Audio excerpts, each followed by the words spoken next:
ഓം ശാന്തി. 17/1/2024 പ്രഭാതമുരളി. മധുരമായ കുട്ടികളെ, ബാബയെ സ്നേഹത്തോടെ ഓർമ്മിച്ചുകൊണ്ടിരിക്കൂ. സദാ ശ്രീമതത്തിലൂടെ നടക്കൂ. പഠിപ്പിൽ പൂർണ്ണ ശ്രദ്ധ നൽകൂ. എങ്കിൽ എല്ലാവരും നിങ്ങളെ ബഹുമാനിക്കും. ചോദ്യം: അതീന്ദ്രിയ സുഖം അനുഭവിക്കാൻ സാധിക്കുന്നത് ഏതു കുട്ടികൾക്കാണ്? ഉത്തരം: 1. ദേഹി അഭിമാനി ആയവർക്ക്. ഇതിനുവേണ്ടി എപ്പോൾ ആരോട് സംസാരിക്കുമ്പോഴും അല്ലെങ്കിൽ മനസ്സിലാക്കി കൊടുക്കുമ്പോഴും ചിന്തിക്കണം, ഞാൻ ആത്മീയ സഹോദരനോട് സംസാരിക്കുകയാണ്. ഭായി ഭായി എന്ന ദൃഷ്ടി പക്കായാക്കുന്നതിലൂടെ ദേഹി അഭിമാനി ആയിക്കൊണ്ടിരിക്കും. 2.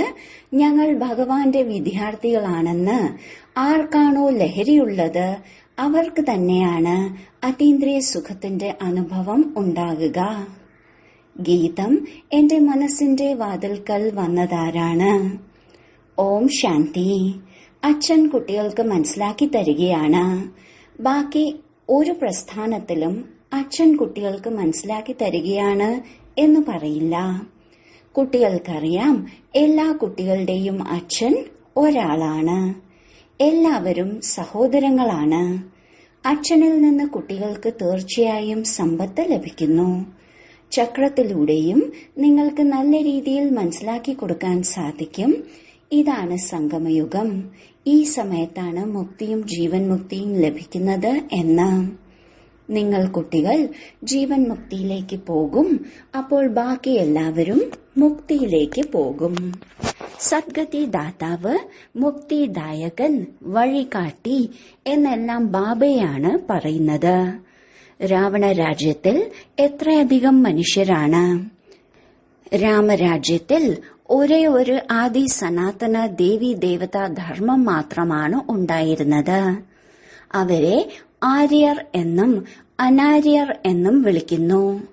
ആര്യർ എന്ന സംസ്കാരമുള്ളവരെയും അനാര്യർ എന്ന് സംസ്കാരമില്ലാത്തവരെയുമാണ് വിളിക്കുന്നത്. എങ്ങനെയാണ് സംസ്കാരമില്ലാത്തവരായി മാറിയത് എന്ന് ആർക്കും അറിയില്ല. ആര്യർ എന്നത് ഒരു ധർമ്മമായിരുന്നില്ല. സംസ്കാര സമ്പന്നർ ഈ ദേവതകളായിരുന്നു. പിന്നീട് 84 ജന്മങ്ങളെടുത്ത് സംസ്കാരമില്ലാത്തവരായി മാറി. ആരാണോ ഉയർന്നതിലും ഉയർന്ന പൂജ്യരായിരുന്നത് അവർ പൂജാരിയായി മാറി. ഹംസോ എന്നതിന്റെ അർത്ഥവും അച്ഛൻ മനസ്സിലാക്കി തന്നു. ഏണിപ്പടികൾ ഉപയോഗിച്ച് പറഞ്ഞു കൊടുക്കുന്നത് വളരെ നല്ലതാണ്. അല്ലാതെ ആത്മാവ് തന്നെയാണ് പരമാത്മാവ്, പരമാത്മാവ് തന്നെയാണ് ആത്മാവ് എന്നല്ല. ഇത് വിരാട നാടകമാണ്. നിങ്ങൾക്കറിയാം, നമ്മൾ പൂജ്യരായിരുന്നു, പിന്നീട് നമ്മൾ തന്നെ പൂജാരിയായി. അർത്ഥം, നമ്മൾ ദേവതയായിരുന്നു, പിന്നീട് നമ്മൾ തന്നെ ക്ഷത്രിയൻ ആവുന്നു. ഏണിപ്പടി തീർച്ചയായും ഇറങ്ങും. ഇതും കണക്കാണ്. 84 ജന്മങ്ങൾ ആരാണ് എടുക്കുന്നത്? ബാബ പറയുന്നു, നിങ്ങൾക്ക് നിങ്ങളുടെ ജന്മങ്ങളെ അറിയില്ല. ഞാനാണ് നിങ്ങൾക്ക് പറഞ്ഞു തരുന്നത്. ഇത് ചക്രമാണ്. ഇതിൽ നമ്മൾ തന്നെയാണ് ദേവതയും ക്ഷത്രിയനുമായി മാറുന്നത്. 21 ജന്മങ്ങൾ വളരെ പ്രശസ്തമാണ്. മനുഷ്യർ ഈ കാര്യങ്ങൾ അറിയുന്നതേയില്ല. തമോ പ്രധാനമാണ്. ഇപ്പോൾ നിങ്ങൾ കുട്ടികൾക്കാണ് മുഴുവൻ അറിവും ലഭിക്കുന്നത്. പക്ഷെ മനസ്സിലാക്കുന്നത് വളരെ കുറച്ചു പേരാണ്. അതിനാലാണ് പറയുന്നത്, കോടിയിൽ ചിലരെ വന്ന് ജ്ഞാനമെടുത്ത് ദേവതാധർമ്മത്തിലുള്ളവരായി മാറൂ. ഇതിൽ ആശ്ചര്യപ്പെടേണ്ട ആവശ്യമില്ല. ചക്രം ഉപയോഗിച്ച് പറഞ്ഞു കൊടുക്കുക സഹജമാണ്. ഇത് സത്യയുഗമാണ്. ഇത് കലിയുഗമാണ്. എന്തുകൊണ്ടെന്നാൽ സത്യയുഗത്തിൽ വളരെ കുറച്ചുപേരെ ഉണ്ടാകൂ. വൃക്ഷം ചെറുതായിരിക്കും, പിന്നീട് വൃദ്ധി പ്രാപിക്കും. ഈ വൃക്ഷത്തെക്കുറിച്ച് ആർക്കും അറിയില്ല. പിന്നെ ബ്രഹ്മാവിന്റെ കാര്യവും വളരെ ബുദ്ധിമുട്ടിയാണ് മനസ്സിലാക്കുന്നത്. പറയൂ, ബ്രഹ്മമുഖ വംശാവലി ബ്രാഹ്മണർ തീർച്ചയായും വേണമല്ലോ. ഇത് ദത്തെടുക്കപ്പെട്ട കുട്ടികളാണ്. ആ ബ്രാഹ്മണർ കുക്ക് വംശാവലികളാണ്. ഈ ബ്രാഹ്മണർ മുഖവംശാവലികളാണ്. ഇത് രാവണന്റെ പരദേശമാണ്. അച്ഛൻ വന്ന് രാമരാജ്യം സ്ഥാപിക്കണം. അതിനാൽ ആരിലെങ്കിലും പ്രവേശിക്കണമല്ലോ. നോക്കൂ, ബ്രഹ്മാവ് വൃക്ഷത്തിന്റെ ഏറ്റവും അവസാന ഭാഗത്താണ് നിൽക്കുന്നത്. ഇത് ജീർണിച്ച അവസ്ഥയിൽ എത്തിയിരിക്കുന്നു. ബാബ പറയുന്നു, ഞാൻ ഇവരുടെ വളരെ ജന്മങ്ങളുടെ അന്തിമ ജന്മത്തിലാണ് പ്രവേശിക്കുന്നത്.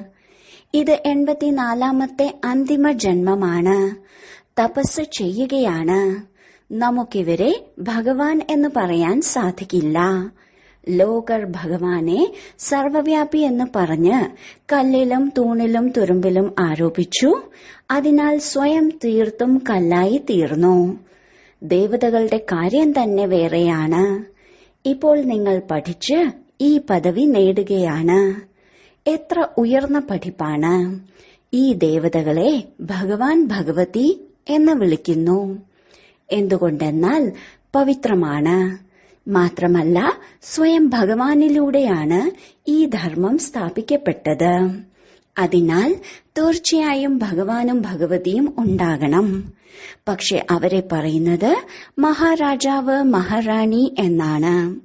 ശ്രീ ലക്ഷ്മി നാരായണനെ ഭഗവാൻ ഭഗവതി എന്ന് വിളിക്കുന്നതും അന്ധവിശ്വാസമാണ്. എന്തെന്നാൽ ഭഗവാൻ ഒന്നല്ലേ ഉള്ളൂ. നിങ്ങൾ ശിവന്റെയും ശങ്കരന്റെയും വ്യത്യാസം പറഞ്ഞുകൊടുക്കുന്നു. അതിനാൽ ലോകർ പറയും, ഇവർ ദേവതകളെ പോലും എടുത്തു മാറ്റിയിരിക്കുന്നു എന്ന്. നിങ്ങളുടെ ബുദ്ധിയിൽ മുഴുവൻ ചക്രവുമുണ്ട്. പക്ഷെ ആരാണോ മഹാരഥികൾ അവർക്കേ നല്ല രീതിയിൽ മനസ്സിലാക്കി കൊടുക്കാൻ സാധിക്കൂ. വളരെയധികം പേരുണ്ട്, അവർ കേൾക്കും, പക്ഷെ അവരുടെ ബുദ്ധിയിൽ നിൽക്കുന്നില്ല. എങ്കിൽ അവരെന്തായി മാറും?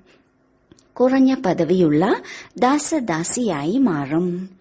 മുന്നോട്ടു പോകുമ്പോൾ നിങ്ങൾക്ക് സാക്ഷാത്കാരമുണ്ടാകും. പക്ഷെ ആ സമയത്ത് ഒന്നും ചെയ്യാൻ പറ്റില്ല. സമയം പൂർത്തിയായി. പിന്നീട് എന്ത് ചെയ്യാൻ സാധിക്കും? അതിനാലാണ് ബാബ ഇപ്പോൾ തന്നെ താക്കീത് നൽകുന്നത്. പക്ഷെ എല്ലാവരും ഉയരത്തിലെത്തുക ഇതും സാധ്യമല്ല. പാത്രം ശുദ്ധമല്ല, ബുദ്ധിയിൽ ചപ്പും ചവറും നിറഞ്ഞിരിക്കുകയാണ്. ഇതിൽ വളരെ നല്ല പരിശ്രമം വേണം. ചിത്രങ്ങൾ ഉപയോഗിച്ച് മനസ്സിലാക്കി കൊടുക്കാൻ വളരെയധികം അഭ്യാസം ചെയ്യണം. ഇല്ലെങ്കിൽ അവസാന സമയത്ത് പശ്ചാത്തപിക്കേണ്ടി വരും. ഇവിടെ ആത്മാവിന് ഭോജനം ലഭിക്കുകയാണ്. ഇതെല്ലാവർക്കും മനസ്സിലാക്കി കൊടുക്കേണ്ട കാര്യങ്ങളാണ്. പേടിക്കേണ്ട ഒരു കാര്യവുമില്ല. വലിയ വലിയ സ്ഥലങ്ങളിൽ പ്രദർശനികളും മ്യൂസിയവും ഉണ്ടെങ്കിൽ പേര് പ്രശസ്തമാകും. ബാബ പറഞ്ഞിട്ടുണ്ട്, എല്ലാവരെ കൊണ്ടും അഭിപ്രായം എഴുതിക്കൂ, അതും അച്ചടിക്കണം. കുട്ടികൾ വളരെയധികം സേവനം ചെയ്യണം. മനസ്സിലാക്കുന്നവരാണോ അല്ലയോ എന്ന് നിരീക്ഷിക്കുകയും വേണം. ഇതാണ് പുതിയ ലോകം, അതാണ് പഴയ ലോകം. ഇതാർക്കും മനസ്സിലാക്കാം. കേവലം കാലാവധി കൂട്ടി എന്ന് മാത്രം. അതിനാൽ മനുഷ്യർ ആശയക്കുഴപ്പത്തിലാണ്. ആദ്യം അച്ഛന്റെ പരിചയം നൽകണം. ആരാണോ ദേഹി അഭിമാനിയായിരിക്കുന്നത് അവർക്കാണ് അതീന്ദ്രിയ സുഖം ഉണ്ടാകുന്നത്. കേവലം ഭാഷണത്തിലൂടെ കാര്യം നടക്കില്ല. എപ്പോൾ പ്രഭാഷണം ചെയ്യുന്നുവോ അപ്പോൾ മനസ്സിലാക്കണം, ഞാൻ ആത്മാവ് സഹോദരനാണ്. സഹോദരന് മനസ്സിലാക്കി കൊടുക്കുകയാണ്. ആത്മാഭിമാനിയായി മാറുക, ഇതിൽ വളരെ പരിശ്രമമുണ്ട്. പക്ഷെ കുട്ടികൾ മിനിറ്റിന് മറക്കുന്നു. അച്ഛൻ തന്നെയാണ് വന്ന് കുട്ടികൾക്ക് മനസ്സിലാക്കി തരുന്നത്. പാട്ടുമുണ്ട്, ആത്മാവും പരമാത്മാവും വേറിട്ടിരുന്നു ഒരുപാട് കാലം എന്ന്. ഇതിന്റെ അർത്ഥവും നിങ്ങൾക്കേ അറിയാൻ കഴിയൂ. മഹാരഥികൾ സ്വയം ആത്മാവാണെന്ന് മനസ്സിലാക്കി അച്ഛനെ ഓർമ്മിക്കാൻ നന്നായി പ്രാക്ടീസ് ചെയ്യണം. അപ്പോഴേ സ്വയം ശക്തിശാലിയാണെന്ന തോന്നൽ ഉണ്ടാകൂ. ആരാണോ സ്വയം ആത്മാവാണെന്ന് പോലും മനസ്സിലാക്കാത്തത് അവർ പിന്നെ എന്ത് ധാരണ ചെയ്യാനാണ്? ഓർമ്മയിലൂടെയാണ് നിങ്ങളിൽ ശക്തി നിറയുന്നത്. ജ്ഞാനത്തെ ബലമെന്ന് പറയാറില്ല, യോഗബലം എന്നാണ് പറയാറ്. യോഗബലത്തിലൂടെ തന്നെയാണ് നിങ്ങൾ വിശ്വത്തിന്റെ അധികാരിയായി മാറുന്നത്. ഇപ്പോൾ നിങ്ങൾ അനേകം പേരെ തനിക്ക് സമാനമാക്കി മാറ്റണം. ഏതുവരെ മറ്റുള്ളവരെ തനിക്ക് സമാനമാക്കി മാറ്റുന്നില്ലയോ അതുവരെയും വിനാശമുണ്ടാകില്ല. മഹായുദ്ധമുണ്ടാകുകയാണെങ്കിലും അത് പിന്നീട് അവസാനിക്കുന്നു. ഇപ്പോൾ വളരെയധികം പേരുടെ കയ്യിലും ബോംബുകളുണ്ട്. എന്നാൽ ഇത് എടുത്തു വെക്കാനുള്ള സാധനമല്ല. പഴയ ലോകത്തിന്റെ വിനാശവും ഒരേ ഒരു ആദി സനാതന ധർമ്മത്തിന്റെ സ്ഥാപനയും തീർച്ചയായും ഉണ്ടാകണം. കുറച്ചു സമയങ്ങൾക്ക് ശേഷം എല്ലാവരും പറയും, ഇത് അതേ മഹാഭാരത യുദ്ധമാണ്. തീർച്ചയായും ഭഗവാനും കൂടെയുണ്ട്. എപ്പോൾ നിങ്ങളുടെ അടുത്തേക്ക് അനേകം പേർ വരാൻ തുടങ്ങുന്നുവോ അപ്പോൾ എല്ലാവരും അംഗീകരിക്കും. അവർ പറയും, ഇവരുടെ വൃദ്ധി ഉണ്ടായിക്കൊണ്ടിരിക്കുന്നു, ഇവർക്ക് വളരെയധികം ശക്തിയുണ്ട്. നിങ്ങൾ എത്ര ഓർമ്മയിലിരിക്കുന്നോ അത്രത്തോളം നിങ്ങളിൽ ശക്തി നിറഞ്ഞുകൊണ്ടിരിക്കും. അച്ഛന്റെ ഓർമ്മയിലൂടെയാണ് നിങ്ങൾ മറ്റുള്ളവർക്ക് പ്രകാശം നൽകുന്നത്. ബ്രഹ്മബാബയും പറയും, കുട്ടികൾ എന്നെക്കാൾ നന്നായി സേവനം ചെയ്യുന്നുണ്ട്. ഇപ്പോൾ കുറച്ചു സമയമുണ്ട്. യോഗത്തിൽ ആർക്കും യഥാർത്ഥ രീതിയിൽ ഇരിക്കാൻ കഴിഞ്ഞിട്ടില്ല. സ്വയം മനസ്സിലാക്കുന്നുണ്ട്, യോഗത്തിൽ ഞാൻ അല്പം പിറകിലാണ്. അതിനാലാണ് ശരിക്കും ലക്ഷ്യത്തിൽ അമ്പ് തറയ്ക്കാത്തത്. ഭഗവാൻ കുമാരിമാരിൽ ജ്ഞാനബാണം നിറയ്ക്കുന്നു. നിങ്ങൾ പ്രജാപിതാവിന്റെ ബ്രഹ്മകുമാരന്മാരും കുമാരിമാരുമല്ലേ? ഇതാണ് ബ്രഹ്മാവ്. നിങ്ങൾ ദത്തെടുക്കപ്പെട്ട കുട്ടികളാണ്. രചയിതാവ് ഒരാളേ ഉള്ളൂ, ബാക്കി എല്ലാവരും പഠിക്കുകയാണ്. അതിൽ ഈ ബ്രഹ്മാവും ഉൾപ്പെടും. അപ്പോൾ ഇവരും രചനയായില്ലേ? നിങ്ങൾ ദേവതയായി മാറുന്നവരാണ്. ദൈവിക ഗുണങ്ങൾ ധാരണ ചെയ്യുന്നവരാണ്. ചിലപ്പോൾ 2 ചക്രവും ഒരുമിച്ച് കറങ്ങില്ല. മരുഭൂമിയിൽ നിൽക്കുന്നത് പോലെ. ബാബ പേര് പറയുന്നില്ല, അല്ലെങ്കിൽ ബാബ പറയുന്നത് സത്യമാണ് എന്ന് മനസ്സിലാക്കണം. കുട്ടികൾക്ക് ആരോടൊപ്പം കാര്യവ്യവഹാരങ്ങളുണ്ടോ അവരുടെ സ്വഭാവം മനസ്സിലാക്കി മുന്നോട്ടു പോകണം. കുട്ടികൾ മനസ്സിലാക്കുന്നുണ്ട്, നമ്മൾ തന്നെയായിരുന്നു കിരീടധാരികൾ. ഇപ്പോൾ വീണ്ടും ആവുകയാണ്.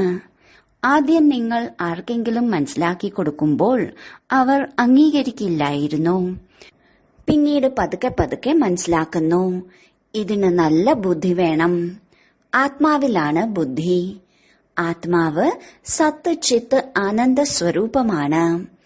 ഇപ്പോൾ നിങ്ങൾ കുട്ടികളെ ദേഹി അഭിമാനിയാക്കി മാറ്റുകയാണ്. ഏതുവരെ ബാബ വരുന്നില്ലയോ അതുവരെ ആർക്കും ദേഹി അഭിമാനിയാകാൻ സാധിക്കില്ല. ഇപ്പോൾ അച്ഛൻ പറയുന്നു, ദേഹി അഭിമാനിയായി ഭവിക്കൂ. എന്നെ മാത്രം ഓർമ്മിക്കുകയാണെങ്കിൽ എന്നിൽ നിന്നും ശക്തി ലഭിക്കും. ഈ ധർമ്മത്തിന് വളരെ ശക്തിയുണ്ട്. മുഴുവൻ വിശ്വത്തിലും രാജ്യം ഭരിച്ചിരുന്നു. ഇതെന്താ ചെറിയ കാര്യമാണോ? നിങ്ങൾക്ക് ശക്തി ലഭിക്കുന്നത് അച്ഛനുമായി യോഗം വയ്ക്കുന്നതിലൂടെയാണ്. ഇതാണ് പുതിയ കാര്യം. ഇത് നല്ല രീതിയിൽ മനസ്സിലാക്കി കൊടുക്കേണ്ടി വരും. ആത്മാക്കളുടെ പരിധിയില്ലാത്ത അച്ഛൻ ബാബ തന്നെയാണ്. ബാബ തന്നെയാണ് പുതിയ ലോകത്തിന്റെ രചയിതാവ്. അതിനാൽ ശിവഭഗവാന്റെ കർത്തവ്യം മനസ്സിലാക്കി കൊടുക്കണം. അവർ വന്ന് എന്താണ് ചെയ്തത് എന്ന്.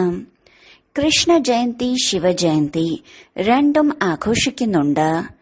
ഇപ്പോൾ ഇവരിൽ ഉയർന്നത് ആരാണ്? ഉയർന്നതിലും ഉയർന്നത് നിരാകാരനാണ്.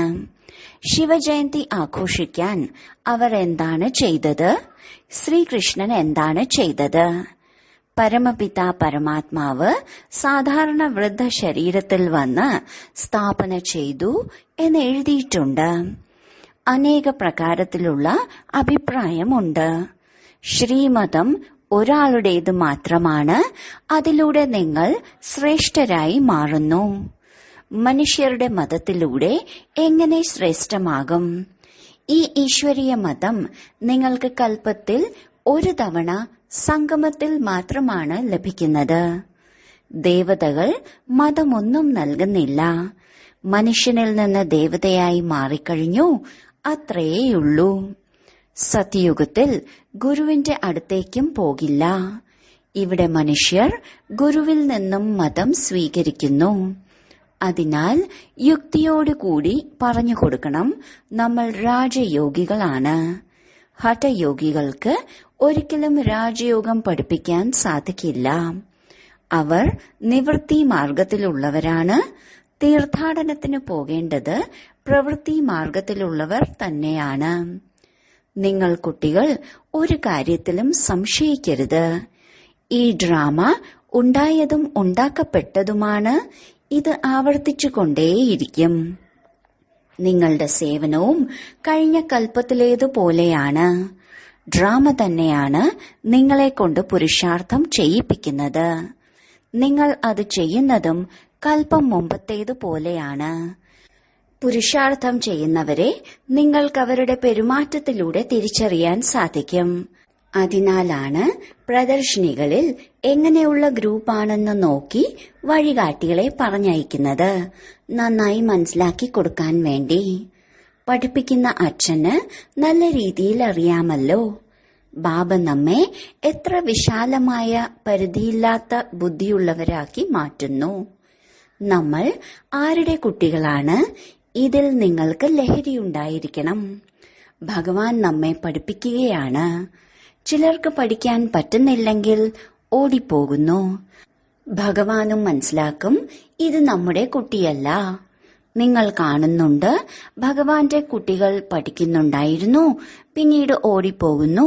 എന്നിട്ട് പിന്നീട് എന്തെങ്കിലും മനസ്സിലാക്കുകയാണെങ്കിൽ വീണ്ടും പഠിക്കാൻ തുടങ്ങുന്നു. പിന്നീട് യോഗത്തിൽ നല്ല രീതിയിൽ ഇരിക്കുകയാണെങ്കിൽ നല്ല പദവി നേടാൻ സാധിക്കും. ഞാൻ ഇങ്ങനെയുള്ള വിദ്യാലയത്തെ ഉപേക്ഷിച്ച് ഒരുപാട് സമയം വ്യർത്ഥമാക്കി എന്ന് മനസ്സിലാക്കും. ഇനിയിപ്പോൾ തീർച്ചയായും അച്ഛനിൽ നിന്ന് സമ്പത്തെടുക്കും. ബാബയെ ഓർമ്മിച്ചോർമ്മിച്ച് ബാബ ബാബ എന്ന് പറഞ്ഞ് രോമാഞ്ചമുണ്ടാകണം. ബാബ നമ്മൾക്ക് ഉയർന്ന പദവി നൽകുന്നു. നമ്മൾ എത്ര ഭാഗ്യശാലികളാണ്. ഓരോ നിമിഷവും അച്ഛന്റെ ഓർമ്മയുണ്ടെങ്കിൽ, നിർദ്ദേശാനുസരണം നടക്കുകയാണെങ്കിൽ വളരെയധികം ഉന്നതിയുണ്ടാകും. പിന്നീട് അവരെ എല്ലാവരും ബഹുമാനിക്കും. ബാബ പറയുന്നു, പഠിച്ചവരുടെ മുന്നിൽ പഠിക്കാത്തവർ തലകുനിക്കും. ദേഹാഭിമാനമുള്ളവർക്ക് ദൈവിക ഗുണങ്ങൾ ധാരണ ചെയ്യാൻ സാധിക്കില്ല. നിങ്ങളുടെ മുഖം ഫസ്റ്റ് ക്ലാസ് ആയിരിക്കണം. പറയാറുണ്ട്, ആരെയാണോ ഭഗവാൻ പഠിപ്പിക്കുന്നത് അവരോട് ചോദിക്കണം അതീന്ദ്രിയ സുഖം എന്താണെന്നത്. എങ്കിൽ പഠിപ്പിൽ എത്രത്തോളം ശ്രദ്ധ വയ്ക്കണം, എത്രത്തോളം ശ്രീമതമനുസരിച്ച് നടക്കേണ്ടതുണ്ട്. നിങ്ങളുടെ യോഗത്തിന്റെ ശക്തിയിലൂടെ വിശ്വവും പവിത്രമായി മാറും. നിങ്ങൾ യോഗത്തിലൂടെ വിശ്വത്തെ പവിത്രമാക്കി മാറ്റുകയാണ്. അത്ഭുതമാണ്. ഗോവർദ്ധന പർവ്വതത്തെ വിരലുകൊണ്ട് ഉയർത്തണം. ഈ മോശമായ ലോകത്തെ ആരാണോ പവിത്രമാക്കി മാറ്റിയത് അവരുടെ അടയാളമാണിത്. ശരി, വളരെ കാലത്തെ വേർപാടിന് ശേഷം തിരിച്ചു കിട്ടിയ മധുരമധുരമായ ഓമന സന്താനങ്ങൾക്ക് മാതാവും പിതാവുമായ ബാബ്ദാദയുടെ സ്നേഹസ്മരണകളും പുലർക്കാല വന്ദനവും. ആത്മീയ പിതാവിന്റെ ആത്മീയ കുട്ടികൾക്ക് നമസ്കാരം. ധാരണയ്ക്കുള്ള മുഖ്യസാരം: 1. സത്യജ്ഞാനത്തെ ബുദ്ധിയിൽ ധാരണ ചെയ്യുന്നതിനായി ബുദ്ധിയാകുന്ന പാത്രത്തെ സ്വച്ഛവും ശുദ്ധവുമാക്കി മാറ്റണം. വ്യർത്ഥമായ കാര്യങ്ങളെ ബുദ്ധിയിൽ നിന്ന് എടുത്തു കളയണം. 2. ദൈവിക ഗുണങ്ങളുടെ ധാരണയിലും പഠിപ്പിലും മുഴുവൻ ശ്രദ്ധയും നൽകി അതീന്ദ്രിയ സുഖത്തിന്റെ അനുഭവം ചെയ്യണം. നമ്മൾ ഭഗവാന്റെ കുട്ടികളാണ്. ഭഗവാൻ നമ്മെ പഠിപ്പിക്കുകയാണ്. ഈ ലഹരിയിൽ മുഴുവൻ ദിവസവും ഇരിക്കണം. വരദാനം: നിശ്ചയത്തിന്റെ അടിത്തറയിലൂടെ സമ്പൂർണത വരെ എത്തുന്ന നിശ്ചയബുദ്ധിയും നിശ്ചിന്തരുമായി ഭവിക്കട്ടെ. ഈ ബ്രാഹ്മണ ജീവിതത്തിന്റെ സമ്പന്നതയുടെ അടിത്തറയാണ് നിശ്ചയം. മാത്രമല്ല, ഈ അടിത്തറ ഉറപ്പുള്ളതാണെങ്കിൽ സഹജമായും തീവ്രഗതിയിലൂടെയും സമ്പൂർണത വരെ എത്തുക നിശ്ചിതമാണ്. ആരാണോ യഥാർത്ഥ നിശ്ചയബുദ്ധി, അവർ സദാ നിശ്ചിന്തരായിരിക്കും. യഥാർത്ഥ നിശ്ചയമാണ് തന്റെ ആത്മസ്വരൂപത്തെ അറിയുക, അംഗീകരിക്കുക, അപ്രകാരം നടക്കുക. മാത്രമല്ല, ബാബ എന്താണോ, എങ്ങനെയാണോ, ഏത് രൂപത്തിലാണോ പാർട്ടഭിനയിക്കുന്നത് അവ യഥാർത്ഥമായി അറിയുക. അങ്ങനെയുള്ള നിശ്ചയബുദ്ധി വിജയിയായി മാറുന്നു. സ്ലോഗൻ: തന്റെ സമയത്തെ, സുഖത്തെ, പ്രാപ്തിയുടെ ഇച്ഛയെ സർവരെയും പ്രതി ദാനം ചെയ്യുന്നവർ തന്നെയാണ് മഹാദാനി. അവ്യക്തി സൈലൻസിലൂടെ ഡബിൾ ലൈറ്റ് ഫെരിഷ്ത സ്ഥിതിയുടെ അനുഭവം ചെയ്യൂ. ആരംഭകാലങ്ങളിൽ അഭ്യാസം ചെയ്തിരുന്നു, നടന്നുകൊണ്ടിരിക്കുന്നുണ്ട്. പക്ഷെ സ്ഥിതി മറ്റുള്ളവർ മനസ്സിലാക്കുന്നത്, അതായത് ഇത് ഏതോ ലൈറ്റ് പോയിക്കൊണ്ടിരിക്കുകയാണ് എന്നാണ്. അവർക്ക് ശരീരമൊന്നും കാണപ്പെട്ടിരുന്നില്ല. ഇതേ അഭ്യാസത്തിലൂടെ പല വിധത്തിലുള്ള പരീക്ഷകൾ പാസായി. അതിനാൽ ഇപ്പോൾ സമയം വളരെ മോശമായിക്കൊണ്ടിരിക്കുന്നതിനാൽ ഡബിൾ ലൈറ്റ് ആയിരിക്കാനുള്ള അഭ്യാസം വർദ്ധിപ്പിക്കൂ. മറ്റുള്ളവർക്ക് സദാ താങ്കളുടെ ലൈറ്റ് രൂപം കാണപ്പെടട്ടെ. ഇത് തന്നെയാണ് സുരക്ഷിതത്വം.